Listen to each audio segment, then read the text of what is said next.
From its humble California beginnings in the 1970s to its sweeping worldwide popularity today, mountain biking remains one of the ultimate rushes, a thrill ride worthy of the term extreme. Join us as we pedal and hop our way through southwestern Pennsylvania's Laurel Highlands and make our own adventure on Trailside.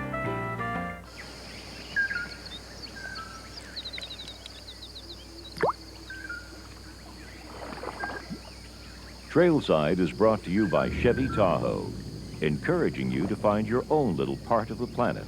And by Michelin, makers of the X1. For 6 years, Trailside has brought you thrilling off-road adventures come rain or shine. For on-road adventures, there's the Michelin X1, because so much is riding on your tires. And Pacific Trail, makers of recreational outdoor wear for every family member. Pacific Trail, helping to keep the outdoor enthusiast warm, dry, and outside.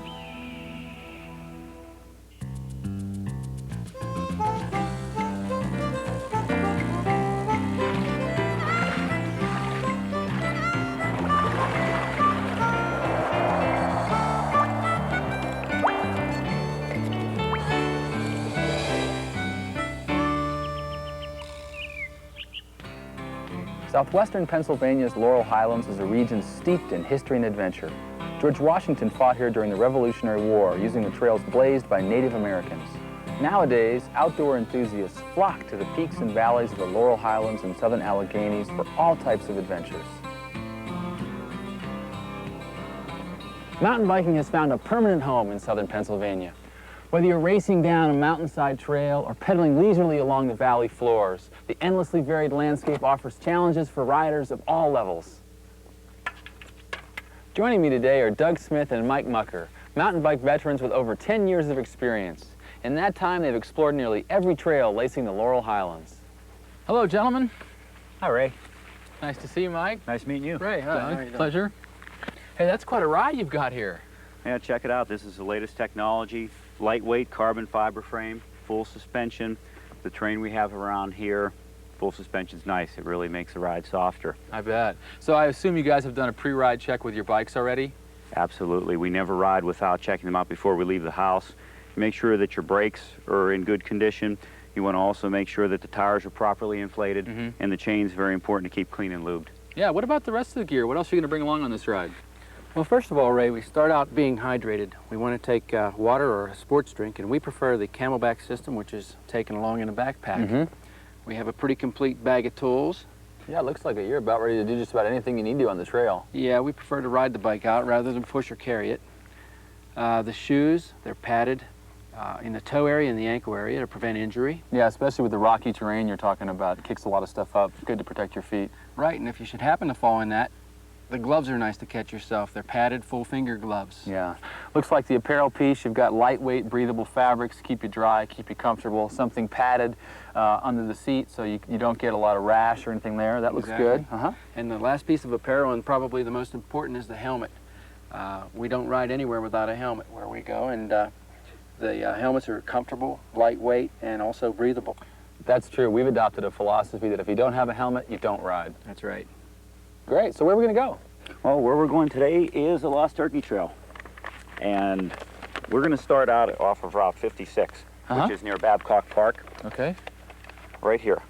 We'll park here, and we're going to follow the train of the map here. What you're going to find here is that there's everything. There's uphills, there's downhills, some nice rocks.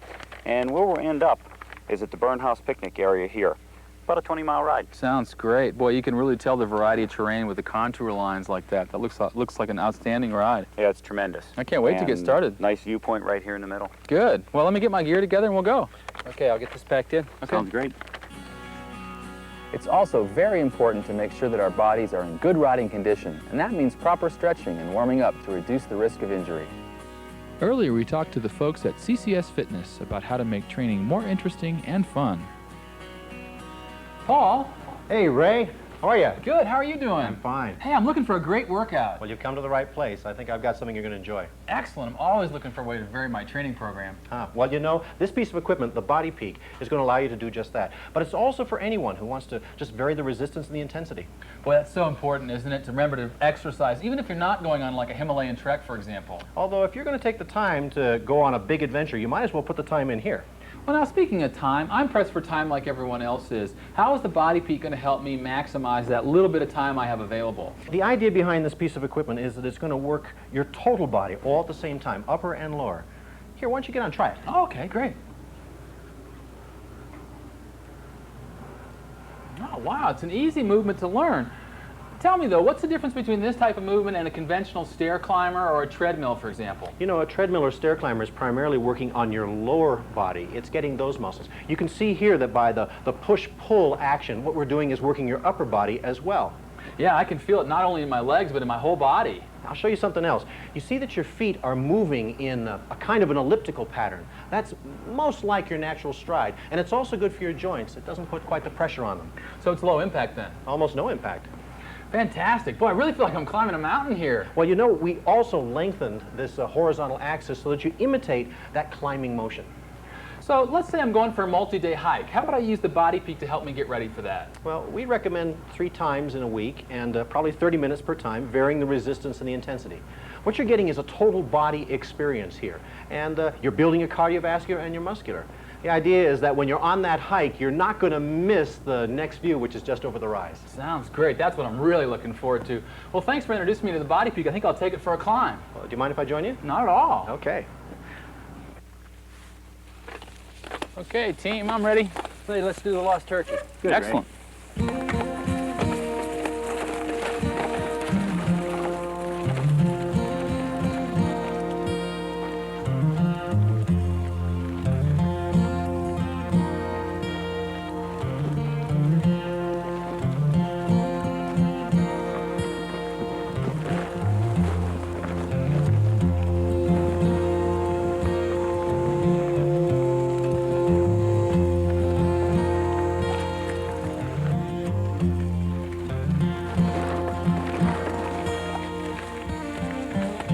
Nice easy grade here.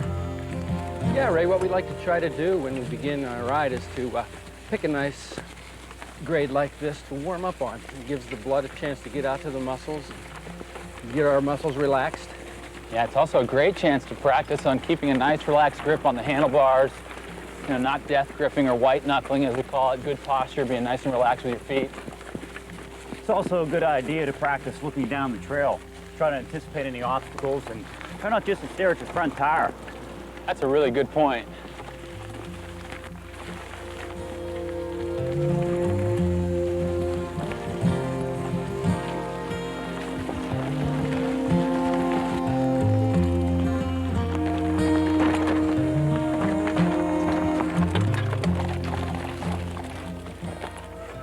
One of the biggest thrills in mountain biking is being able to clear obstacles you might find on the trail, such as logs like this one.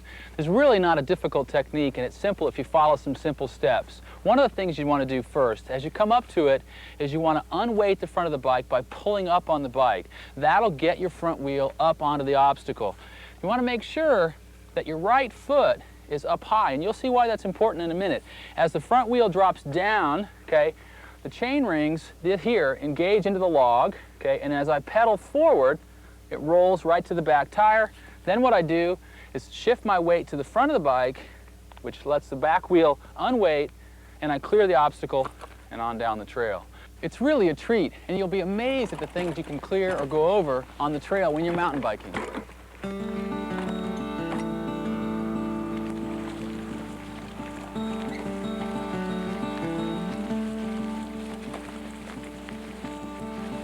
It's really nice to be pedaling along the stream. Makes it seem really tranquil.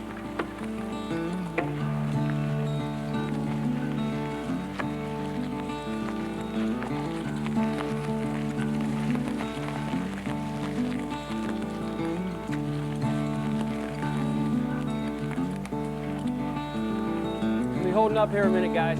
Okay. Ray, we've got a pretty nice climb ahead of us here.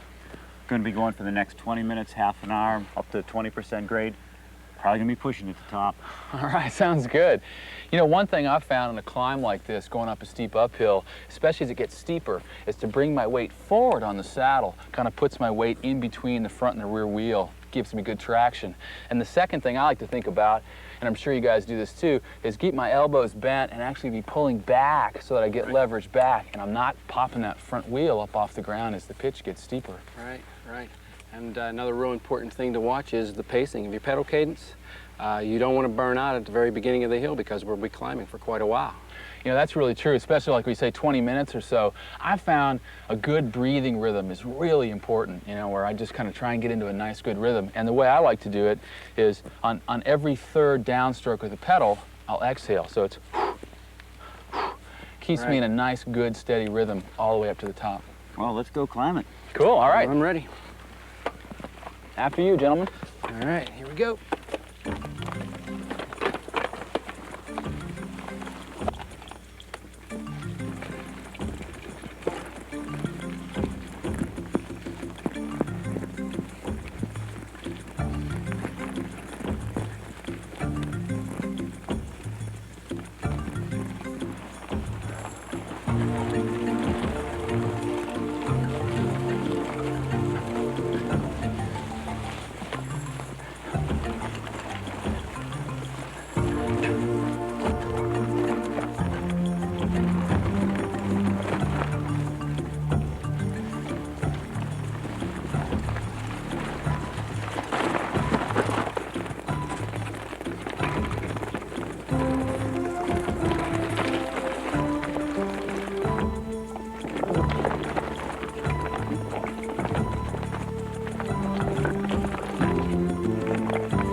Hey, so when's the hill start, guys? Funny.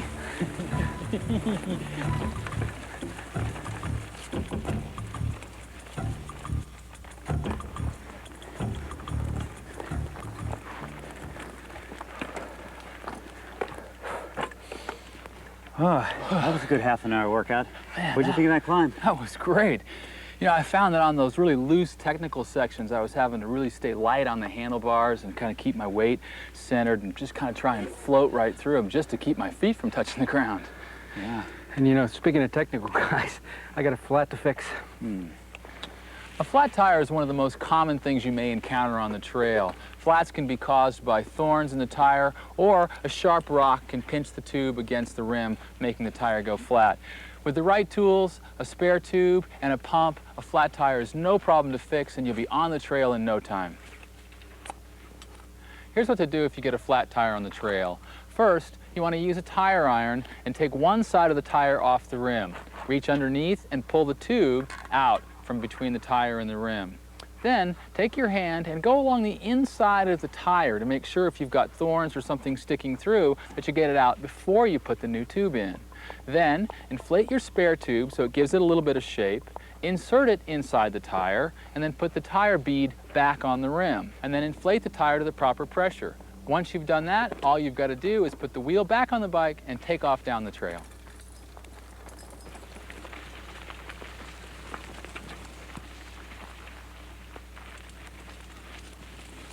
Where do we go from here? Well, we're going to enter King's Cabin Field right now. Yeah, the Game Commission has this maintained as a feeder field for white-tailed deer. Oh, we think we'll see you today? Maybe. Now we're going to get into a nice railroad grade and finally some downhill. Good switchbacks here. All right.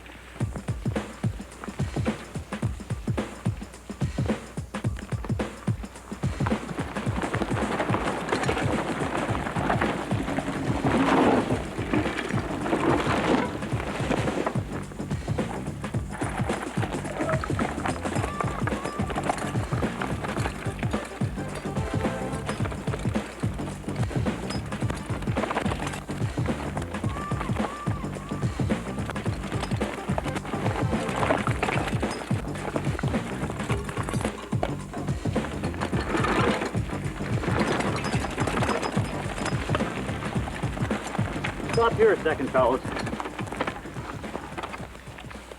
Ray, notice this section of trail here. This, like much of the Lost Turkey Trail, was an old railroad grade. The lumbering industry around the turn of the century used this corridor to take out timber. Oh, okay. Oh, hey, check this out. There's an old spike here. Now, what happened to the rails and everything else that goes with the rail line? Well, when they were done harvesting the timber, they would just simply pull the rails, move on to another section of the woods, start cutting trees all over again. And they left the ties in because wood was plentiful, and they left to rot, leaving these undulations. Oh, so that's why it's kind of bumpy like that. Right, Oh, right. cool. All right. Okay. Let's go.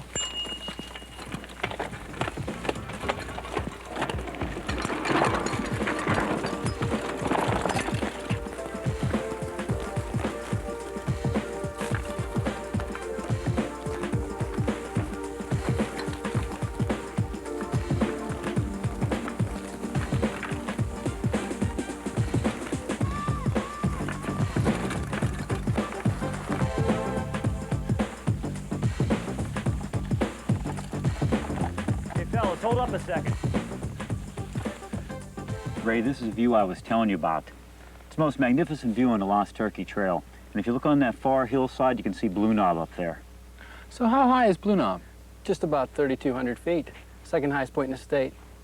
Ah, it's an extraordinary view from here. Sure is. This is a great place to take a break. In order to maximize your body's ability to perform, you want to have the right equipment, you want to have good technique, and you want to have a good training program to help you get ready. But as important as all of those is good nutrition. What you put in your body will really have an effect on how it's able to perform.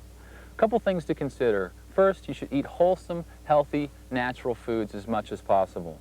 You want to have a good mix of carbohydrates, proteins, and fats in your diets. For endurance athletes, the more carbohydrates, the better. Up to 60% of all the calories you consume should be in carbohydrates. Carbohydrates come in two forms, simple, complex. Simple carbohydrates, table sugars, fruits. Complex carbohydrates are pastas, rice, breads, grains. Those break down slower in your system, giving you a long-lasting supply of energy. For general recommendations, turn to the food pyramid. Their recommendations of 7 to 11 servings of breads and pasta group at the base of the pyramid are critical for endurance performance. You'll get enough carbohydrates to have a long-lasting supply of energy.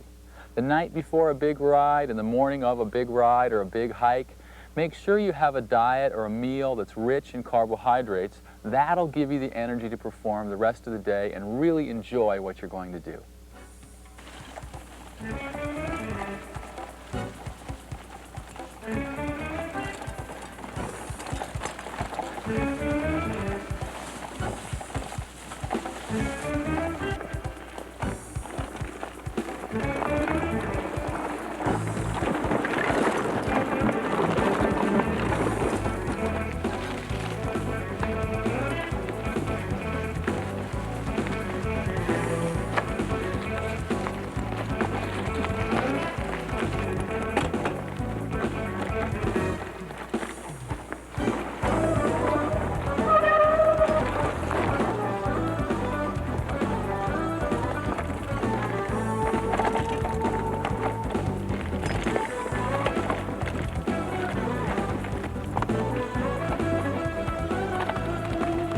Ah, it looks like we've got a little passing shower.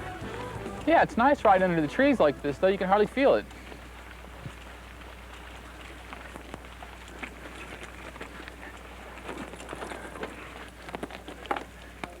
Ray, this is a real hiker bike here. It sure looks like it. It's loose, it's steep, there's roots on it. We're gonna have to get off and carry. Yeah, I'm not going to be able to ride that. You know, when you come to a section of trail that's not rideable, there's a real simple technique you can use to get up to the top efficiently and safely. Here's what you want to do. You want to get off on the left side of your bike so the bike is on the right. What that does is keeps the drivetrain and all the gears away from your body. You want to pick up the bike either from your seat or from the frame of the bike, hoist it over your shoulder, and carry it up the hill. You can use your free hand, your left hand, to assist you grabbing up on the hillside if you need to. It's a great technique, and you'll get up to the top and be able to continue your ride.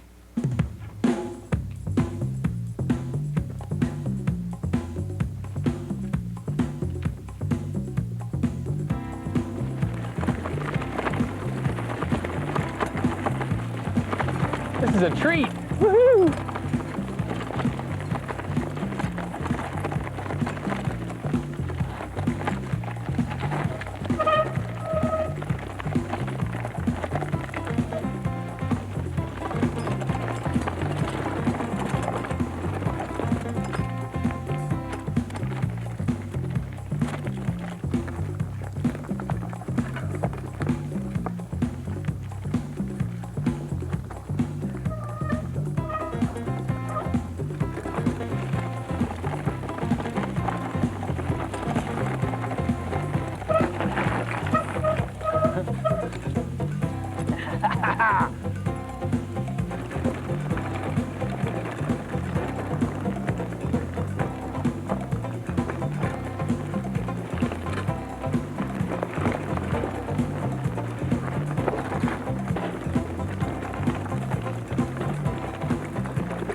Okay, Ray, this is one of the steepest, most gnarly sections of the Lost Turkey Trail.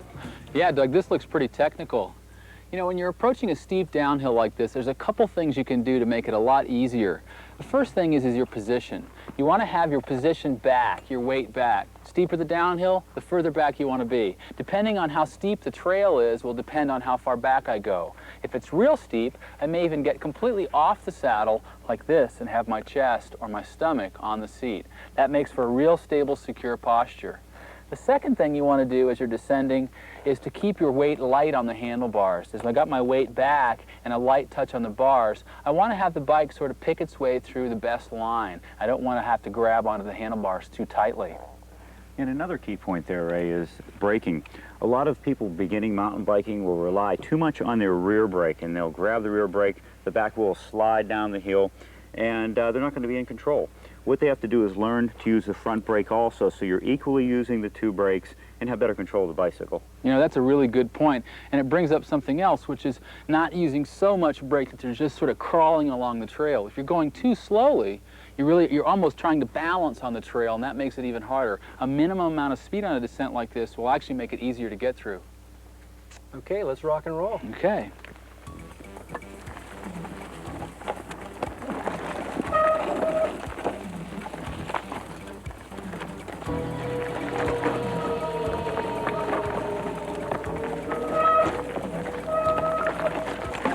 Whoa!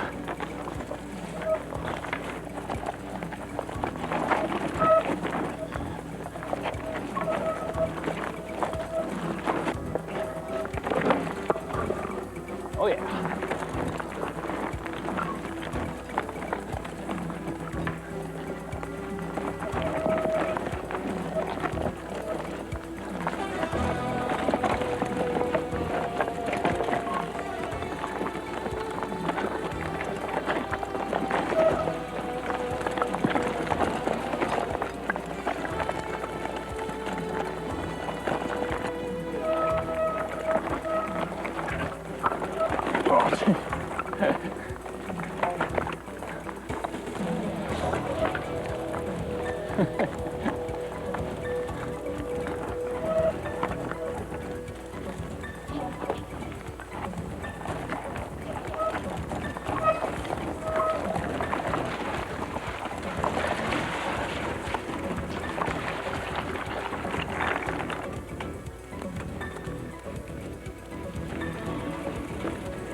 Yeah.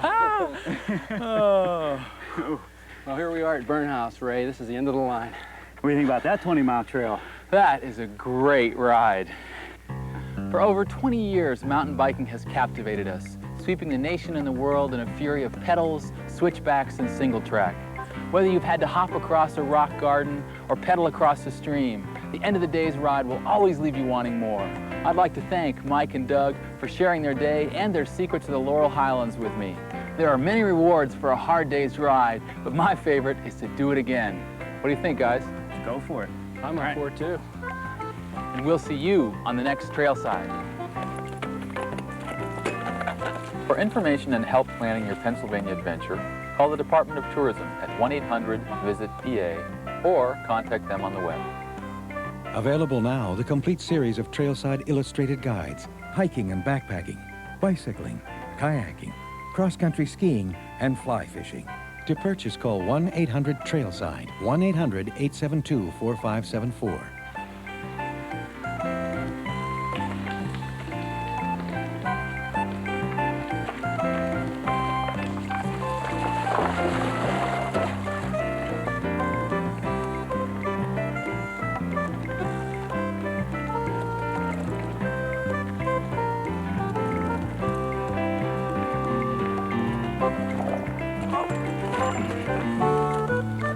I'm going home.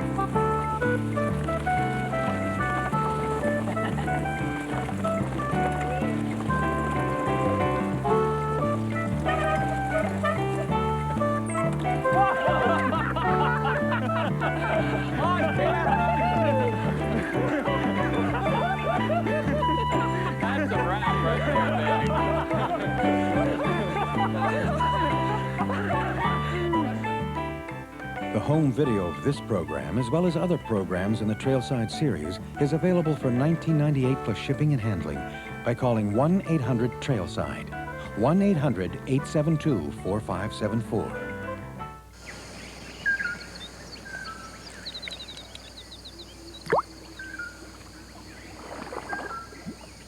Trailside is brought to you by Chevy Tahoe, encouraging you to find your own little part of the planet. And by Michelin, makers of the X1. For 6 years, Trailside has brought you thrilling off-road adventures come rain or shine. For on-road adventures, there's the Michelin X1, because so much is riding on your tires. And Pacific Trail, makers of recreational outdoor wear for every family member. Pacific Trail, helping to keep the outdoor enthusiast warm, dry, and outside.